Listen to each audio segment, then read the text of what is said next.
Channel बदल गया है लेकिन आदत नहीं बदली। भारत में दो टाइप की परियां हैं, एक पापा की परियां, दूसरा गोदी की परियां। नमस्कार दोस्तों, वर्चुअल न्यूज 18 चैनल पर आपका स्वागत है। गुजरात हाईकोर्ट ने शुक्रवार को मोदी सरनेम केस में राहुल गांधी की 2 साल की सजा पर रोक लगाने से इनकार कर दिया। हाईकोर्ट ने कहा, इस केस के अलावा राहुल के खिलाफ कम से कम 10 केस पेंडिंग हैं। ऐसे में सूरत कोर्ट के फैसले में दखल देने की जरूरत नहीं है। कांग्रेस ने गुजरात हाईकोर्ट के फैसले के बाद कहा कि हम अब सुप्रीम कोर्ट जाएंगे। 23 मार्च 2023 को सूरत की सेशन कोर्ट ने राहुल गांधी को 2 साल की सजा सुनाई थी। हालांकि इस फैसले के 27 मिनट बाद उन्हें जमानत मिल गई थी। इसके अगले दिन 24 मार्च को राहुल की सांसदी चली गई थी। गुजरात हाईकोर्ट ने कहा, इस केस में सजा न्यायोचित जस्टिस हेमंत प्रछक ने कहा, राहुल के खिलाफ कम से कम 10 क्रिमिनल केस पेंडिंग हैं। इस केस के अलावा उनके खिलाफ कुछ और केस फाइल किए गए हैं। एक तो वीर सावरकर के पोते ने दायर किया है। किसी भी हाल में सजा पर रोक नहीं लगाना अन्याय नहीं है। इस केस में सजा न्यायोचित और उचित है। राहुल गांधी ऐसे आधार पर सजा पर रोक की मांग कर रहे हैं जिनका कोई अस्तित्व ही नहीं है। सूरत कोर्ट के फैसले में दखल की आवश्यकता नहीं है, याचिका खारिज की जाती है।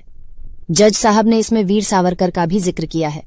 मैं जज साहब से पूछना चाहूंगी कि अरे जज साहब, वीर सावरकर कहां से आ गए? राहुल गांधी ने कोई वीर सावरकर को गाली थोड़ी ना दी थी। वीर सावरकर ने अंग्रेजों से माफी मांगी, बस यही तो बोला था। एक बार नहीं दर्जनों बार माफी मांगी है वीर सावरकर ने अंग्रेजों से। पूरा देश गवाह है इसका। आगे क्या? राहुल गुजरात हाईकोर्ट के फैसले के खिलाफ सुप्रीम कोर्ट में अपील करेंगे। अगर राहुल को इस केस में वहां राहत मिल जाती है तो उनकी सांसदी बहाल हो जाएगी और वे 2024 का लोकसभा चुनाव लड़ पाएंगे। अगर ऐसा नहीं होता है तो वे 8 साल तक चुनाव नहीं लड़ पाएंगे। बीजेपी चारों तरफ से राहुल गांधी के पीछे पड़ी है और राहुल गांधी दिन ब दिन मशहूर होते जा रहे हैं और इस फैसले के बाद गोदी मीडिया और अंधभक्तों में खुशी की लहर। कुछ कांग्रेस नेताओं ने इस फैसले पर आपत्ति जताई है। आइए वीडियो देखते हैं। आज राहुल गांधी जी पर उच्च न्यायालय गुजरात का जो फैसला आया है, अदालत के फैसले का सम्मान करते हैं, लेकिन माननीय उच्चतम न्यायालय के दरवाजे खुले हैं, अगला दरवाजा खटखटाएंगे। लेकिन सरकार को एक बात ये समझनी पड़ेगी कि राहुल गांधी की आवाज को दबाने के लिए जितने हथकंडे सरकार अपनाना चाहती है वो अपना ले। अशोक साहिल का एक शेर है कि कैंची से चिरागों की लवें काटने वालों, कैंची से चिरागों की लवें काटने वालों, कुदरत के करिश्मों से लड़ोगे तो मिटोगे। तुम फूल को चुटकी में मसल सकते हो लेकिन खुशबू को बिखरने से नहीं रोक सकोगे। आप राहुल गांधी जी को संसद में जाने से रोकने की कोशिश करते रहिए। राहुल गांधी जी इस देश की सड़कें नापते रहेंगे, कभी भारत जोड़ो यात्रा करके, कभी मणिपुर के लोगों को गले से लगा करके, कभी किसी ट्रक ड्राइवर के साथ उसकी ट्रक पर बैठ करके, कभी प्रतियोगी परीक्षार्थियों के साथ बैठ करके, कभी मोटरसाइकिल और साइकिल मैकेनिकों के साथ राहुल गांधी जी खुशबू की तरफ पूरे देश में फैल जाएंगे। और सवाल पूछना मैं बंद नहीं करूंगा। मैं हिंदुस्तान के लोकतंत्र के लिए लड़ रहा हूं और मैं हिंदुस्तान के लोकतंत्र के लिए लड़ता रहूंगा। किसी चीज से नहीं डरता हूं, ये सच्चाई है। चाहे मुझे सदस्यता मिले ना मिले, मैं अपना काम करूंगा। अगर ये मुझे परमानेंटली डिस्क्वालीफाई कर दें तो भी मैं अपना काम करूंगा। अगर मुझे रीइंस्टेट कर दें तो भी मैं अपना काम करूंगा। मुझे कोई फर्क नहीं पड़ता मैं पार्लियामेंट के अंदर हूं या बाहर हूं, कहां हूं। मैंने आपसे कहा मुझे अपनी तपस्या करनी है, मैं उसको करके दिखाऊंगा। Disqualify me for life, put me inside jail, I will keep going, I will not stop. गोदी मीडिया का गोदियापा। चैनल बदल गया है लेकिन आदत नहीं बदली। भारत में दो टाइप की परियां हैं, एक पापा की परियां, दूसरा गोदी की परियां। उसमें सबसे नंबर 1 पर रुबिका लियाकत है।